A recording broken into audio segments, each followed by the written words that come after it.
सबसे पहली बात, अभी तुम जिस भी क्लास में हो, 8th, 10th या 12th, फर्क नहीं पड़ता। फर्क पड़ता है तो सिर्फ इस एक बात से कि तुम आज कितना पढ़ रहे हो और जो तुम पढ़ रहे हो वो तुम्हें याद भी हो रहा है या नहीं। मैं ये क्यों बोल रहा हूँ, शायद तुम्हें इसकी अहमियत का अंदाजा नहीं है। चलो मैं तुम्हें कुछ दिखाता हूँ। अभी उस लम्हे को अपने दिमाग में इमेजिन करना जो मैं अभी तुम्हें दिखाने वाला हूँ।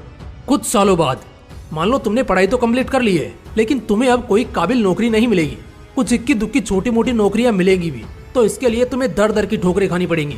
लेकिन इस वक्त तुम्हें इससे फर्क नहीं पड़ेगा, क्योंकि तुम्हारे ऊपर कोई जबरदस्ती नहीं कि तुम्हें जरूरतों के लिए कमाना है, और इसके लिए अभी तुम्हें कोई ब्लेम भी नहीं करेगा। लेकिन यही 4 से 5 साल बाद हर कोई तुम्हें ताने कसेगा। इनफैक्ट तुम्हारे घर वाले भी। तुम्हें खुद ही एहसास होने लग जाएगा कि साला क्या चाहते थे और क्या से क्या बनकर रह गए।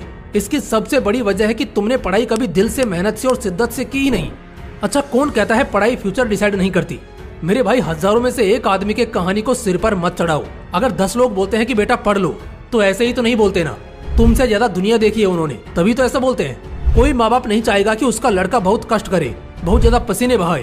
तो अगर वो पढ़ने के लिए, मेहनत करने के लिए बोलते हैं, तो इसका मतलब है कि सच में इसके अलावा कोई ऑप्शन नहीं है तुम्हारे पास।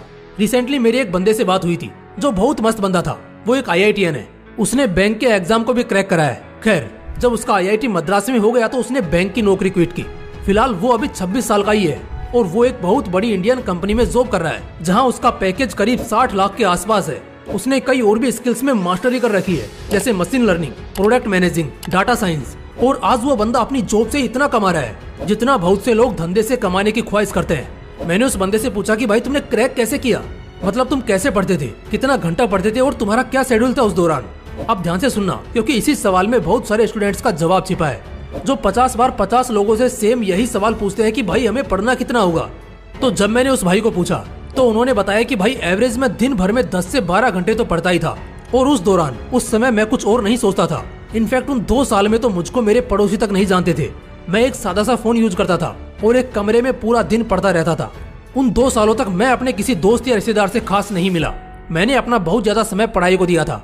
दोस्तों, इस जवाब को सुनने के बाद आप सभी को भी आपके अपने जवाब मिल गए होंगे कि भाई साहब अगर सच में कुछ बड़ा फोड़ना है ना, तो ताबड़तोड़ पढ़ाई की लड़ाई तो लड़नी होगी बॉस। आपकी 3 कमजोरियां हैं जिससे आपके लिए पढ़ना पहाड़ चढ़ने जैसा बन गया है।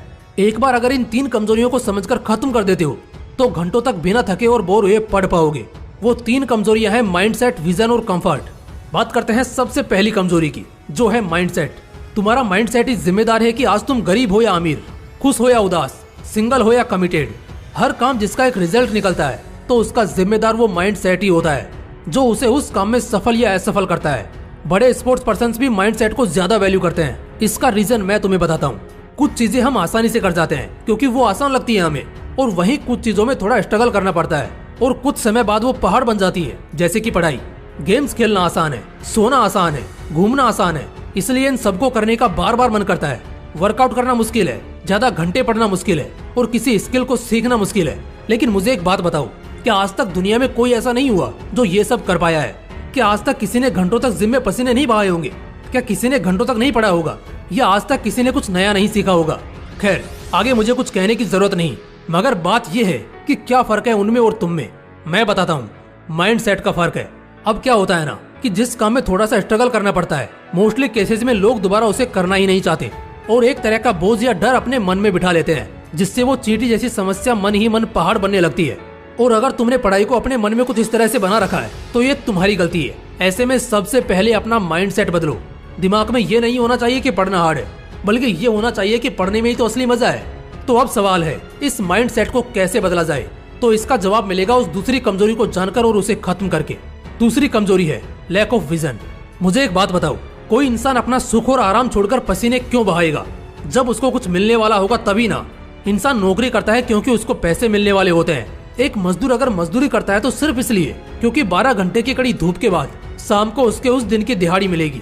ठीक उसी तरह एक स्टूडेंट भी तभी जी तोड़ मेहनत करेगा ना जब उसको कुछ हासिल होने वाला होगा, कुछ ऐसा जिसके बाद वो खुशी से पागल हो जाए। हर वक्त माँ बाप बच्चों को बोलते रहते हैं, तू पढ़ता क्यों नहीं है, पढ़ाई करने बैठ, खूब पढ़ाई कर, 4 घंटे रोज पढ़, 7 घंटे रोज पढ़। लेकिन भाई पढ़ना क्यों है? जब दिमाग में एक विजन होगा ना तो पढ़ाई करनी नहीं पड़ेगी, बल्कि वो खुद ब खुद होगी। 80% से भी ज्यादा स्टूडेंट्स आज बिना किसी विजन के पढ़ते हैं, सिर्फ इसलिए क्योंकि उन्हें पढ़ने को बोला जाता है। और ये बात मैं नहीं, खुद एजुकेशनल सर्वे बताती है। तो अगर तुमको पता ही नहीं होगा कि पढ़कर तुम्हें क्या हासिल होगा, तो मेहनत कहाँ से होगी। इसलिए ताबड़तोड़ मेहनत करने से पहले एक विजन सेट कर लो दिमाग में। वो कुछ भी हो सकता है, IAS, IPS, CA, bank, income tax department. किसी भी कंपटीशन को क्रैक करना, वो भी दिल से, कोई जबरदस्ती से नहीं। वही करना जिसमें ऐसा लगे कि साला दिल से करने का मन है। वो एक विजन चुनो, उसके बाद देखते हैं पढ़ाई कैसे नहीं होगी। अगर 4 सादा रोटी बिना किसी सब्जी, अचार या दही के परोस कर रख दूं ना, सिर्फ सादा, वो 4-5 रोटी आपको खानी है ऐसे ही, तो तुम्हें उन रोटियों को खत्म करने में 1 घंटा लग जाएगा, क्योंकि तुम मन मारकर धीरे धीरे अंदर से घुटते हुए खाते रहोगे।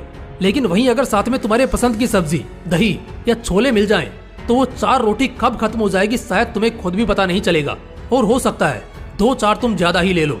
कहने का क्या मतलब है, समझ चुके होंगे।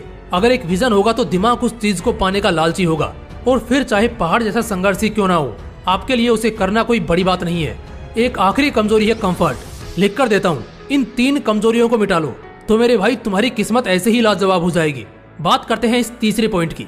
तो देखो, असल में हुआ कुछ तुम्हारे साथ ऐसा है कि पिछले कुछ टाइम के अंदर तुमने अपने बॉडी को, अपने माइंड को इतनी ज्यादा कंफर्ट की आदत लगा दी है ना, कि भाई साहब अब चाहकर भी तुमसे मेहनत नहीं होती। तो यहाँ से करना एकदम सिंपल है।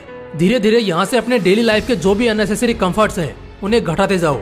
जो बेसिक है जैसे बेड, अच्छा खाना, सोफा, फर्नीचर, ये तो ठीक है, मगर वो जैसे स्मार्टफोन का कंफर्ट एक्सेस, दोस्तों के साथ पार्टी करना, दिन रात बेवजह बिस्तर पर पड़े रहना या फालतू बैठे रहना, इस तरह के कई कंफर्ट्स ऐसे हैं जो तुम्हारे मेहनत में दीमक बनने का काम कर रहे हैं। इन कंफर्ट्स को हटा दो।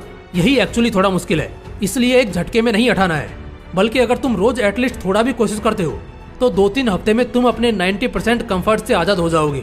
और जैसे ही ये होगा, मेहनत करना और घंटों की पढ़ाई करना, वो भी बिना समय देखे पूरे मजे से करना, तुम्हारे लिए चुटकी भर का खेल रह जाएगा। इसलिए दोस्तों, सबसे पहले तो पता होना चाहिए कि बीमारी क्या है, फिर उसका इलाज क्या है। और अगर ये पता चल गया ना, तो फिर थोड़े मोटिवेशन के डोज के साथ आप बहुत बेहतर हो जाओगे। दोस्तों, अगर वीडियो अच्छा लगा तो इसे लाइक करना और अपने दोस्तों के साथ जरूर शेयर करना। बाकी मिलते हैं नेक्स्ट वीडियो में एक नए मोटिवेशन के साथ। जय हिंद, जय श्री कृष्णा।